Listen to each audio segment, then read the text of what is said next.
Hello friend, welcome to our channel. दोस्तों, स्वागत है आपके अपने YouTube channel Indian army study classes में। दोस्तों, आज हम इस क्लासेस में आपको लास्ट आपका बायोलॉजी का 50 क्वेश्चन लेकर के आए हैं और इस 50 क्वेश्चन को मैं आज मॉक टेस्ट लूँगा आपसे। मॉक टेस्ट में दोस्तों आपको यह पूछा जाएगा क्वेश्चन और ऑप्शन, क्वेश्चन प्लस ऑप्शन आपको दिया जाएगा 4। आपको उसमें सही या गलत अपने बुक में लिख या अपने कॉपी में लिखना है कि आपने कितने क्वेश्चन सही किया। यदि आप दोस्तों 50 क्वेश्चन में यदि आप 35 प्लस भी बना लेते हैं, 35 प्लस, तो बुझिए कि आप सुपर एक्सीलेंट इस साल आपका जॉब 100% हो ही जाएगा। यानी कि 35 क्वेश्चन बनाने का मतलब है कि आप सुपर एक्सीलेंट इधर आप इस चैनल के स्टूडेंट होंगे। तो मैं आपको लाइन बाय लाइन क्वेश्चन बताता हूँ, ऑप्शन भी देता हूँ और आपको मैं इसी में 2-4 सेकंड के बाद आंसर भी बताऊँगा। तो चलिए शुरू करते हैं इस वीडियो को।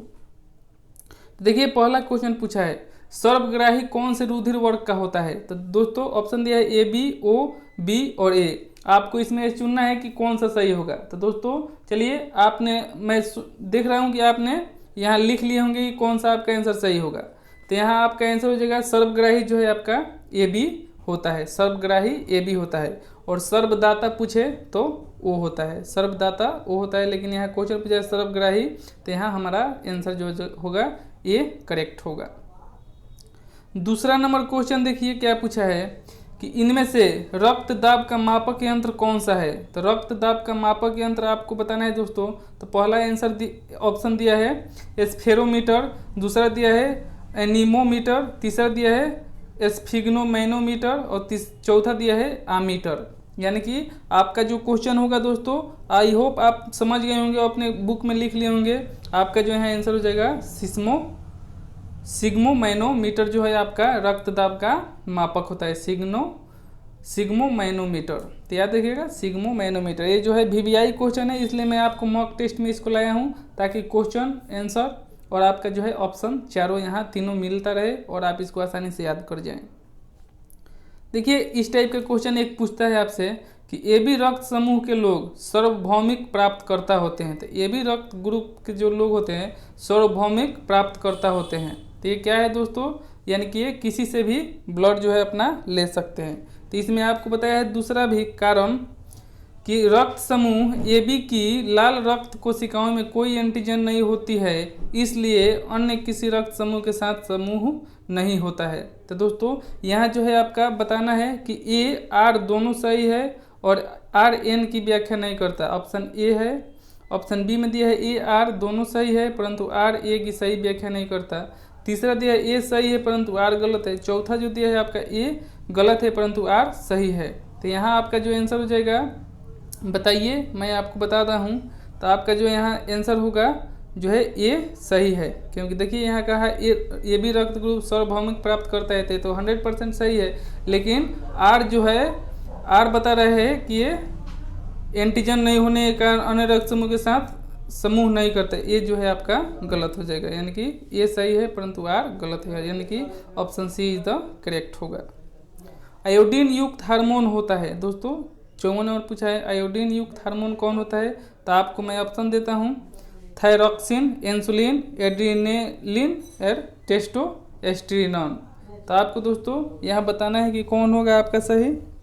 तो मैं यहाँ आपको चलिए बता देता हूँ कि यहाँ होगा आपका थायरॉक्सिन थायरॉक्सिन ये आयोडीन युक्त हार्मोन होता है, थायरॉक्सिन। नेक्स्ट देखिए 55 नंबर पूछा है क्या, मानव के श्वेत रक्त कणों का व्यास होता है लगभग कितना। ये बहुत ही मोस्ट वीवीआई क्वेश्चन है, याद रखिएगा इसको। मानव के श्वेत रक्त कणों का व्यास होता है कितना लगभग। मैं आपको ऑप्शन देता हूँ, पहला 0.007 mm, बी नंबर है 0.7 mm, सी नंबर है 0.07 mm और डी 0.007 mm होता है। तो आपका यहाँ आंसर हो जाएगा दोस्तों। चलिए, आप तो लिख लिए होंगे, यहाँ मैं आंसर आपको बता दूँ, ए होगा सही, यानी कि 0.007 mm आपका रक्त कणों का श्वेत रक्त कणों का व्यास होता है लगभग। 56 पूछा है, शरीर में हीमोग्लोबिन का कार्य कौन करता है। तो दोस्तों शरीर में हीमोग्लोबिन का कार्य कौन करता है। तो ऑप्शन आपका पहला रहा ऑक्सीजन का परिवहन, जीवाणुओं को नष्ट करना, रक्त अल्पता को रोकना और लौह का उपयोग करना। तो दोस्तों चलिए, आपको 4 ऑप्शन दिए गए, चारों में से आप बताइए कौन सा होगा। तो यहाँ दोस्तों मैं बता दूँ आपको, चलिए जो है शरीर में हीमोग्लोबिन का कार्य जो है ऑक्सीजन का परिवहन करना होता है। हीमोग्लोबिन का कार्य जो है शरीर में ऑक्सीजन को इस एक स्थान से दूसरे जगह पहुंचाते रहना। तो यही आपका option A is the correct होगा। 57 और पूछा है आपसे, जब वृक्क कार्य करना बंद कर दे तो निम्न में से कौन सा कार्य पदार्थ जमा होता है। तो जब वृक्क यानी कि किडनी जो है काम करना बंद करता है तो कौन सा पदार्थ जमा होने लगता है दोस्तों। तो ऑप्शन आपका ये रहा शरीर में वसा, दूसरा रहा बी में शरीर में प्रोटीन, तीसरा शरीर में शर्करा, चौथा रहा रक्त में नत्रजनित अपशिष्ट पदार्थ। तो दोस्तों यहाँ आप बताइए आंसर आपका कौन सा होगा। तो यहाँ बोला है कि जब वृक्क कार्य करना बंद कर दे, यानी कि किडनी जब आपका कार्य करना बंद कर देता है तो कौन सा पदार्थ जमा होता है। तो यहाँ जो हो गया आपका रक्त में नत्रजनित अपशिष्ट पदार्थ जो है जमना प्रारंभ कर देता है। तो option D is the correct होगा। 58 पूछा है, जब एक व्यक्ति वृद्ध हो जाता है तो सामान्यतः उसका रक्त दाब क्या होता है दोस्तों। तो जब कोई व्यक्ति जो है यानी कि जब इंसान वृद्धा यानी कि बूढ़ा हो जाता है, वृद्धावस्था में हो जाता है, तो उसका सामान्यतः उसका रक्तचाप क्या होता है। तो आपका ऑप्शन रहा ए घट जाता है, दूसरा रहा बढ़ जाता है, तीसरा आपका ऑप्शन है उतना ही रहता है, चौथा रहा बदलता रहता है। तो दोस्तों यहाँ आपको आंसर बताना है। चलिए मैं आपको बता दूँ, यहाँ जो है आपका जब व्यक्ति बूढ़ा हो जाता है तो उसका रक्तचाप जो है सामान्य से घट जाता है। तो यहाँ रखिए घट जाता है। नेक्स्ट क्वेश्चन पूछा है 59, मानव शरीर में पूंछ कौन सी संरचना में संलग्न होता है। तो पूंछ जो है आपके कौन सी संरचना में संलग्न होता है। तो पहला ऑप्शन है बृहदांत, दूसरा ऑप्शन है शुद्रांत, तीसरा है पित्ताशय, चौथा है जो अमाशय। तो आपको यहाँ बताना है कौन करेक्ट आंसर है। तो दोस्तों चलिए मैं आपको करेक्ट आंसर बता दूँ। तो यहाँ जो है मानव शरीर में पूंछ जो है कौन सी संरचना में संलग्न होता है। तो बृहदांत जो है बृहदांत, ये आपका आंसर सही हो जाएगा।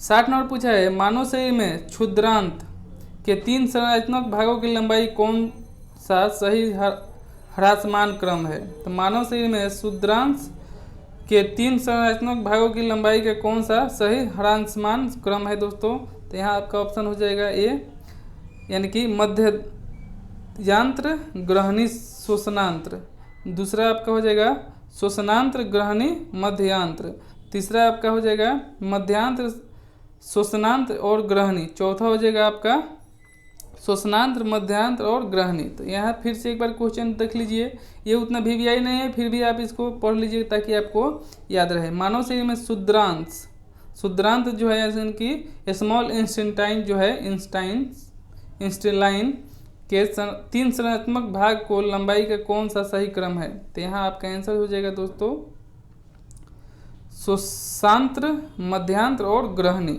श्वसांत्र मध्यांत्र और ग्रहणी, ये याद रखिएगा क्रम। ये बहुत ही अच्छा क्वेश्चन है क्योंकि ये यूपीएससी में भी आपको पूछा जा चुका है। नेक्स्ट क्वेश्चन पूछा है 61, मानव शरीर में निम्नलिखित हार्मोनों में से कौन सा रक्त कैल्शियम और फास्फेट का निम्नलिखित करता है यानी कि विनियमित करता है। फिर से एक बार क्वेश्चन में बता दूं कि मानव शरीर में निम्नलिखित हार्मोनों में से कौन सा रक्त कैल्शियम और फास्फेट का विनियमित करता है। तो ऑप्शन आपका हो गया ग्लूकागॉन, दूसरा हो गया वृद्धिकर हार्मोन और तीसरा हो गया पराव2 हार्मोन और चौथा जो है थायरॉक्सिन हार्मोन।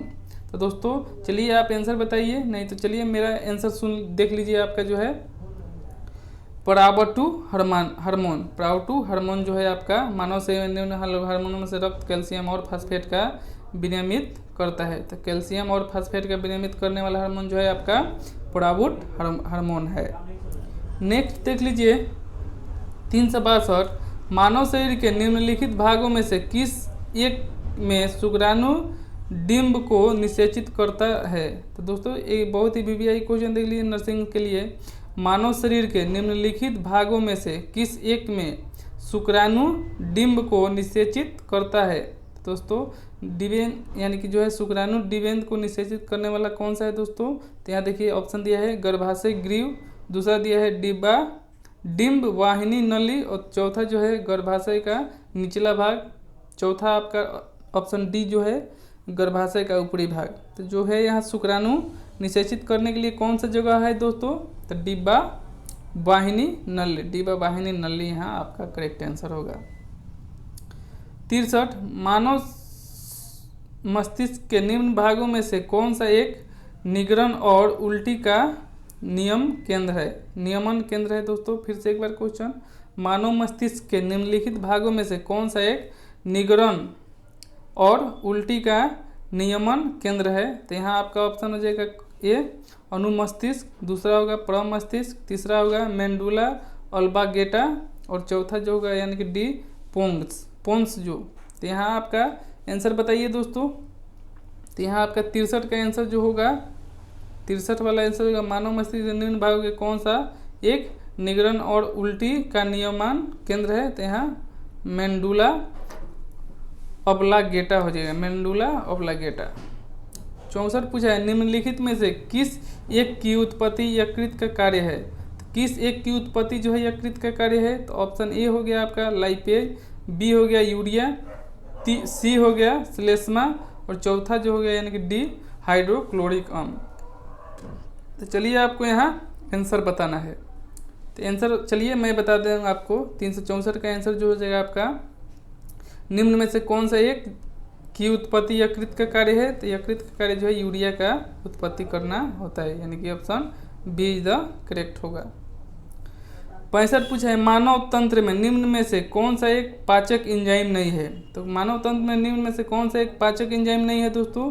तो ऑप्शन ए हो गया ट्रिप्सिन, 2 हो गया गैस्ट्रिन, 3 हो गया टाइलिन, चौथा हो गया पेप्सिन। तो आपको आंसर बताना है। तो आपको चलिए मैं आंसर बता दूँ आपको। तो होगा मानव तंत्र में निम्न में से कौन सा एक पाचक एंजाइम नहीं है दोस्तों। तो गैस्ट्रिन जो है ये पाचक एंजाइम नहीं है। चलिए यहाँ 66 पूछा है कि मानव शरीर के यकृत वसा के पाचन के महत्वपूर्ण भूमिका निभाता है। क्या निभाता है दोस्तों। दूसरा आपका कारण पूछा है कि यकृत 2 महत्वपूर्ण वसा पाचक एंजाइम का उत्पन्न करता है। तो यहाँ आपका क्या होगा दोस्तों। तो यहाँ आपको देखना है, ए में दिया है ए और बी दोनों सही है, आर ए की सही स्पष्टीकरण नहीं करता है। दो जो है आपको ए और आर दोनों सही है परंतु आर ए की सही स्पष्टीकरण नहीं करता है। तीसरा जी है ए सही है परंतु आर गलत है। चौथा है ए गलत है परंतु आर सही है। तो यहाँ आंसर पहले से बता दिया गया है कि जो है ए सही है परंतु आर गलत है। इसको क्वेश्चन को आप पढ़ लीजिए, क्योंकि कथन और निष्कर्ष आपको एक क्वेश्चन पूछा ही जाता है, इसलिए मैंने 2-3 क्वेश्चन इसमें लाया हूँ ताकि आपको फायदेमंद हो। 367 पूछा है पीलिया किसके संक्रमण के कारण होता है। तो पीलिया दोस्तों देखिए, पहला पूछा है ए मस्तिष्क, दूसरा जो है यकृत, तीसरा जो है वृक्क, चौथा जो है प्लीहा। दोस्तों आपको यहाँ बताना है कि पीलिया किससे संक्रमण के कारण होता है। तो यहाँ दोस्तों यकृत यानी कि लीवर जब संक्रमित हो जाता है तो पीलिया रोग यानी कि डेंडिस जो है आपको हो जाता है। 68 पूछा है निम्नलिखित में से कौन सा रोग संक्रामक है दोस्तों। या निम्न में से कौन सा रोग संक्रामक है। एक बोला है मधुमेह, दूसरा बोला है डिप्थीरिया, तीसरा गठिया, चौथा जो है कैंसर। तो यहाँ दोस्तों आपको बताना है। चलिए मैं बता दूं, निम्न में से कौन सा रोग जो है संक्रामक है। तो यहाँ डिप्थीरिया जो है संक्रामक रोग है, यानी कि संक्रमण से फैलने वाला रोग है डिप्थीरिया। अरक्तता में निम्न में से किसकी मात्रा कम हो जाती है। तो अरक्तता में निम्न में से किसकी मात्रा कम हो जाती है दोस्तों। तो यहाँ देखिए पहला ऑप्शन दिया है हीमोग्लोबिन, दूसरा जो है कोलेजन, तीसरा जो है हाइलोग्लोबिन, चौथा जो है मायोसिन। तो यहाँ आपको बताना है कौन सा आंसर सही होगा कि अरक्तता में जो है निम्न में से किसकी मात्रा का कम हो जाता है। तो दोस्तों अरक्तता यानी कि खून का नहीं रुकना, इसमें क्या हो जाता है दोस्तों हीमोग्लोबिन यानी कि खून का जो है कमी आपका हो जाता है, यानी कि option A is the correct हो जाएगा। 70 पूछा है कि चेचक यानी कि स्मॉल पॉक्स होने का कारण क्या है दोस्तों। तो पहला दिया है रूबियोला वायरस, दूसरा दिया है यानी कि बी बैरियोला वायरस, तीसरा दिया है बैरिसेला वायरस, चौथा दिया है आपका मिक्सो वायरस। तो यहाँ चलिए आपको बताना है आंसर और अपने नोटबुक में लिखना है। तो यहाँ जो है आपका आंसर चेचक होने का कारण जो है बैरियोला वायरस है।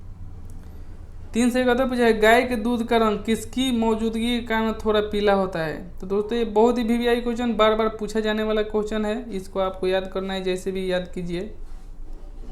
तो यहाँ जो है आपका कि गाय के दूध का रंग पीला, एक में ऑप्शन दिया है जैंथोफिल, दूसरा है राइबोफ्लेविन, तीसरा है आपको राइब्यूलोस और चौथा जो है कैरोटीन। तो आपको यहाँ आंसर बताना है कि गाय का दूध का रंग थोड़ा पीला किसके कारण होता है। तो चलिए मैं यहाँ आपको आंसर बता दूँ। तो गाय का दूध जो है थोड़ा पीला होने का कारण है कैरोटीन।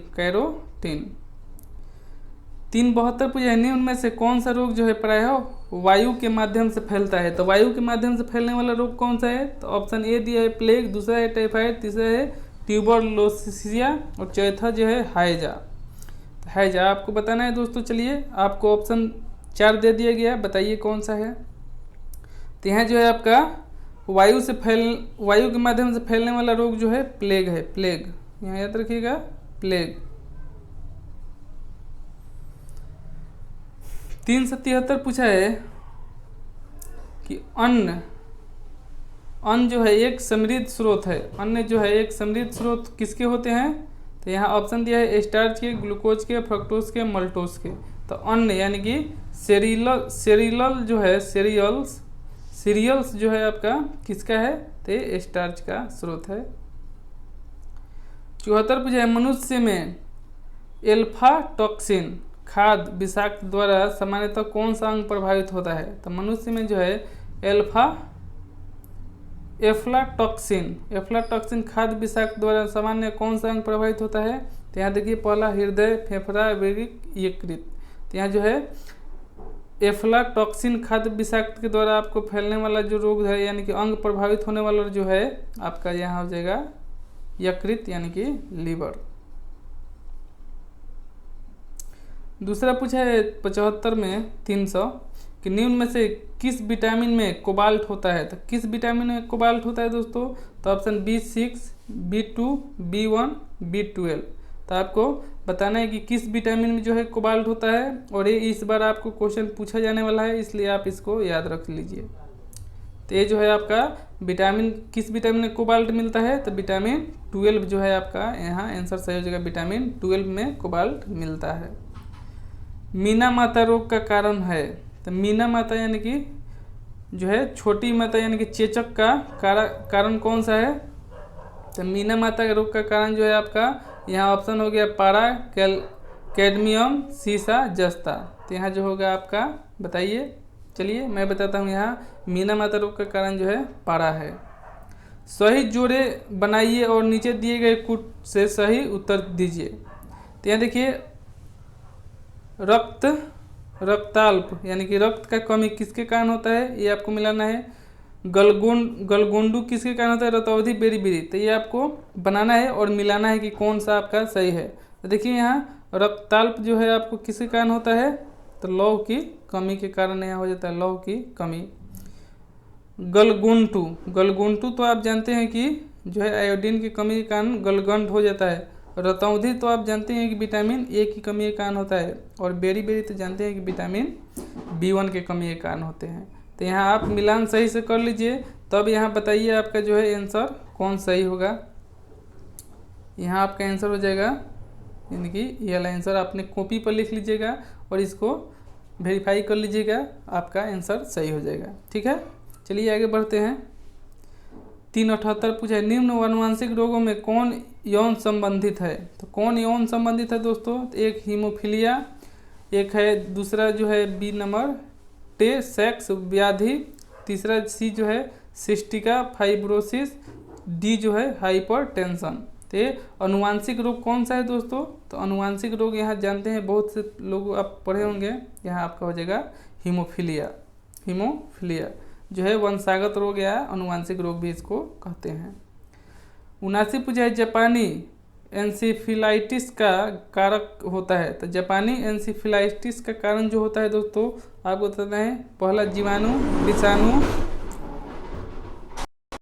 तो थोड़ा हाला हो गया, इसी कारण थोड़ा डिस्टर्ब हो गया। तो चलिए यहाँ देखते हैं जापानी एंसीफिलाइटिस का कारक क्या होता है दोस्तों। तो ऑप्शन आपके रहा है जीवाणु, विषाणु, प्रोटोजोआ, फूफांद। तो यहाँ जो आपका आंसर हो जाएगा दोस्तों बताइए। नहीं तो चलिए मेरा आंसर सुन लीजिए। जापानी एंसेफेलाइटिस का कारक जो होता है आपका विषाणु होता है। विषाणु याद रखिएगा, विषाणु। 380 पूछा है, दोषयुक्त वृक्क वाले व्यक्तियों के लिए अपोहन यानी कि डायलिसिस का उपयोग किया जाता है। इसमें निहित प्रक्रम क्या है दोस्तों? तो आपको आंसर है अधिशोषण, परासरण, वैद्युत संचालन और ये सक्रिय गमन। तो आपको यहाँ आंसर चुनना है, कौन सा आंसर सही होगा। तो जो है दोषयुक्त वृक्क यानी कि वृक्क के खराब होने के उपस्थिति में व्यक्तियों को अपोहन यानी कि डायलिसिस का उपयोग किया जाता है। इसमें निहित प्रक्रम क्या है दोस्तों? ते परासरण है, परासरण द्वारा किया जाता है। 381 है, निम्नलिखित युग्मों में से कौन सा सुमेलित नहीं है? तो यहाँ कौन सा सुमेलित नहीं है? तो यहाँ बोला है विटामिन यानी कि थायमिन बेरी, विटामिन डी जो है आपका सूखा रोग, विटामिन के जो है बाध्यपन, अब नियासिन जो है पेलाग्रा। तो यहाँ कौन सुमेलित नहीं है? तो देखिए थायमिन को यानी कि विटामिन B1 को कहते हैं थायमिन, और बेरी इसी से होता है, तो ये सही है। विटामिन डी यानी कि इसको सूखा रोग भी कहते हैं या रिकेटस कहते हैं, तो ये भी सही है आपका। नियासिन यानी कि विटामिन 5 को कहते हैं, जिसको पेलाग्रा भी कहते हैं, यानी कि ये भी सही है आपका। लेकिन विटामिन के जो है ये आपका बाध्यपन नहीं होता है, जो विटामिन ई होता है इसका बाध्यपन होता है। तो यहाँ आपका आंसर गलत हो जाएगा, विटामिन के बाध्यपन। बाकी 3 सही है, ये आपका आंसर जो होगा विटामिन जो है के बाध्यपन यानी कि सी आंसर आपका सही हो जाएगा। 82 पूछा है, न्यूट्रास्यूटिकल्स के वे उपवेद न्यूट्रास्यूटिकल्स यानी कि वे उत्पादन है जिसमें होता है, तो आपका यहाँ ऑप्शन होगा पोषक विटामिन और खनिज, दूसरा हो गया पोषक प्रोटीन और वसा अम्ल, सी हो गया आपका पोषक और विषाक्त प्रभाव, और चौथा जो हो गया आपका पोषक और औषधि प्रभाव। तो दोस्तों न्यूट्रास्यूटिकल्स जो है वे उत्पाद है जिसमें होता है पोषक और औषधि प्रभाव, यानी कि option D is the correct हो जाएगा। 83 नंबर पूछा है, सूची 1 को सूची 2 से सुमेलित कीजिए। तो दोस्तों सूची 1 को सूची 2 से मिलाना है। चलिए क्या है, EEG। तो EEG जो है आपका दोस्तों किस चीज़ का होता है? तो ये आपका मस्तिष्क से रिलेटेड है। ECG ये आपका हृदय से है।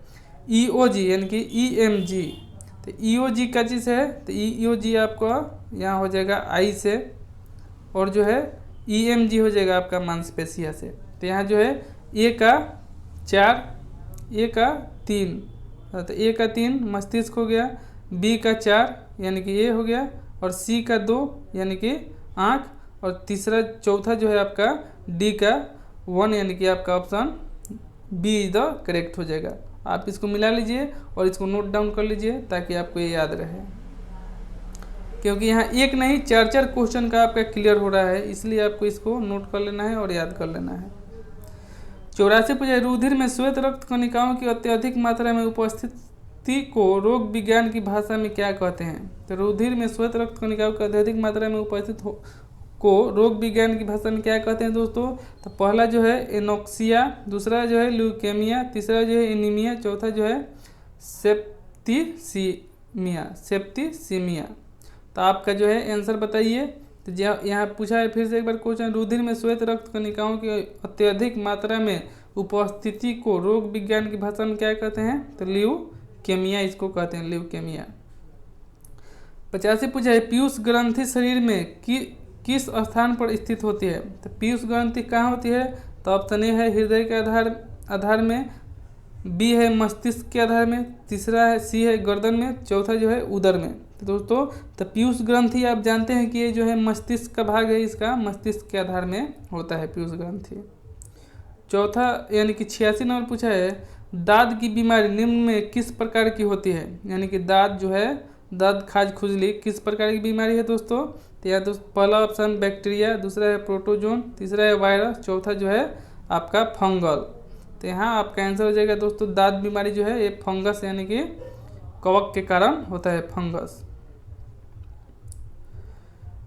387 पूछा है, देखिए बहुत ही इंपॉर्टेंट क्वेश्चन, यदि किसी व्यक्ति की बंदूक की गोली लगने पर उसके शरीर से सभी गोलियां नहीं निकाली जाती तो निम्न में से किसके कारण उसके शरीर में जहर फैलता है दोस्तों? तो पहला ऑप्शन है पारा, सीसा, लोहा, अर्सेनिक। तो दोस्तों यहाँ जो है आपका अगर किसी व्यक्ति को गोली लग जाता है, यदि उसको गोली को नहीं निकाला जाता है तो दोस्तों शीशा जो होता है गोली में, उसी के कारण आपके शरीर में जहर फैल जाता है। 88 पूछा है, यदि किसी व्यक्ति को गलत प्रकार का रक्त दे दिया जाए तो निम्न में से क्या परिणाम होता है। देखिए बहुत ही इंपॉर्टेंट क्वेश्चन, यदि किसी व्यक्ति को गलत प्रकार की ब्लड चढ़ा दिया जाए तो क्या परिणाम होगा। तो यहाँ ऑप्शन दिया है सभी धमनियाँ संकुचित हो जाती है, सभी धमनियाँ को विस्तारित हो जाता है। तीसरा दिया है आरबीसी का संश्लेषण हो जाता है। चौथा जो है आपका तिल्ली और लिम्फ नोड्स में विकृति आ जाती है। तो यहाँ आपका आंसर हो जाएगा दोस्तों कि यदि किसी व्यक्ति को गलत प्रकार का रक्त दे दिया जाए तो निम्न में से क्या परिणाम होगा। तो उसका परिणाम होगा कि आरबीसी का संश्लेषण हो जाता है।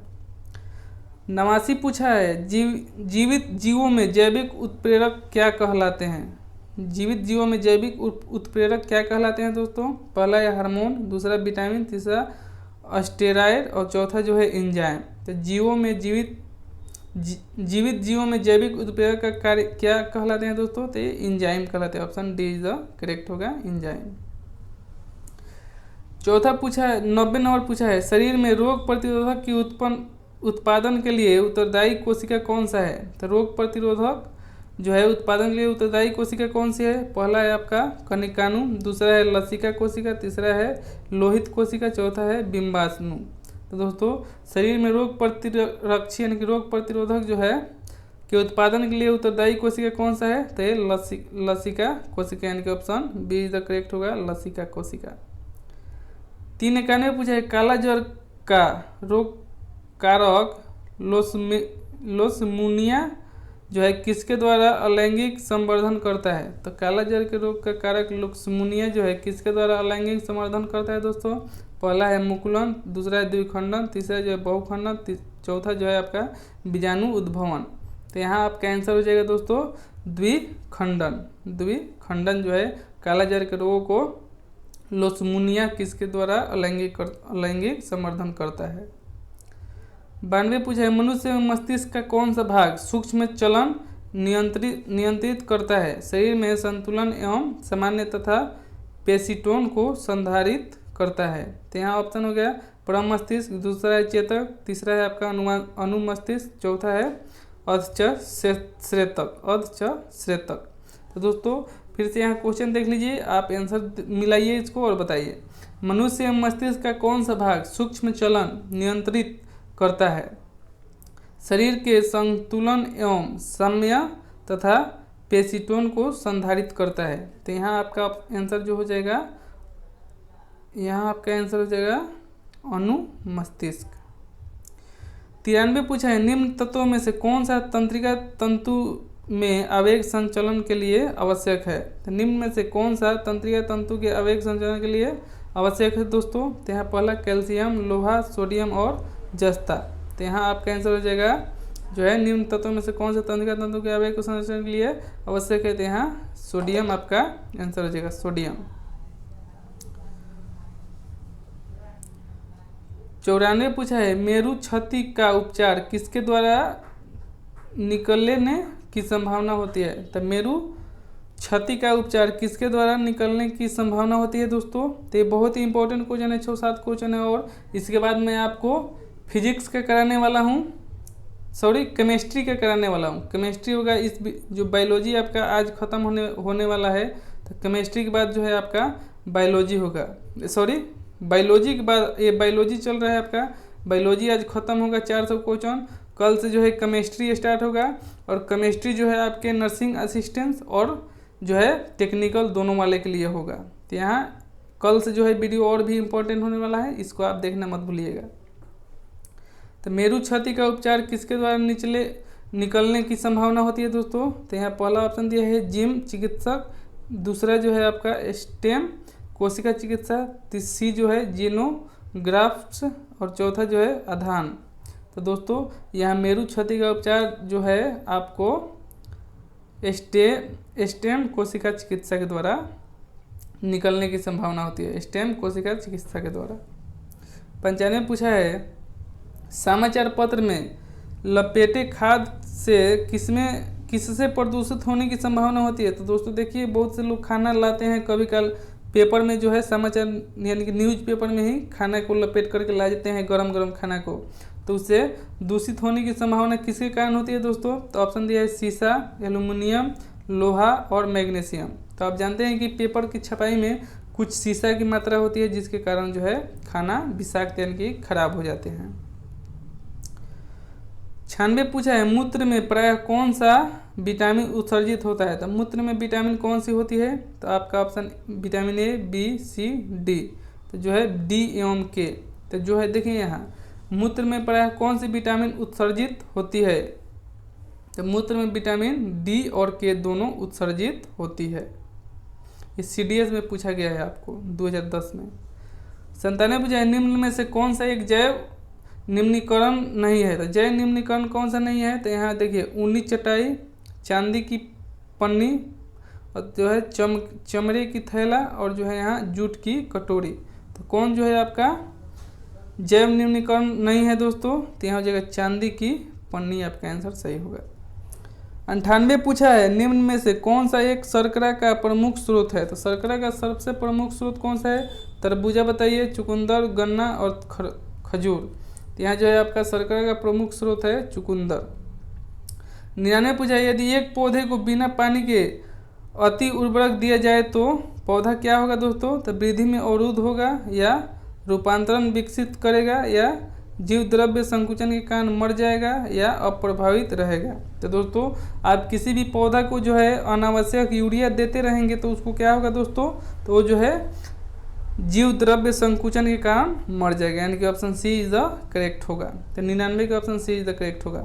दोस्तों यहाँ आपने 49 क्वेश्चन देखा। अब आपको बताना है अपने फीडबैक। आपको फीडबैक जो है कितने क्वेश्चन आपने सही किया। दोस्तों मैं आशा करता हूँ कि आपने 30 एभव किया होगा। यदि 30 एभव किए होंगे तो बुझिए कि आप जो है यहाँ एक्सीलेंट है, सबसे आगे हैं। जो बच्चे 30 कर लिए होंगे इसमें से 49 क्वेश्चन में बुझिए कि एक्सीलेंट है, उनका आपकी बहुत ही चांस है कि वो 100% आपकी सिलेक्शन लेंगे। तो दोस्तों चलिए कल से मैं आपको केमिस्ट्री स्टार्ट करूँगा और केमिस्ट्री जो है आपको जो है नर्सिंग असिस्टेंट और टेक्निकल दोनों के लिए वो कंपलसरी होगा और आपको बहुत ही वो फायदेमंद होगा। तो दोस्तों चलिए मैं फिर मिलूँगा नेक्स्ट वीडियो में कल। थैंक यू, जय Hind, thank you for watching.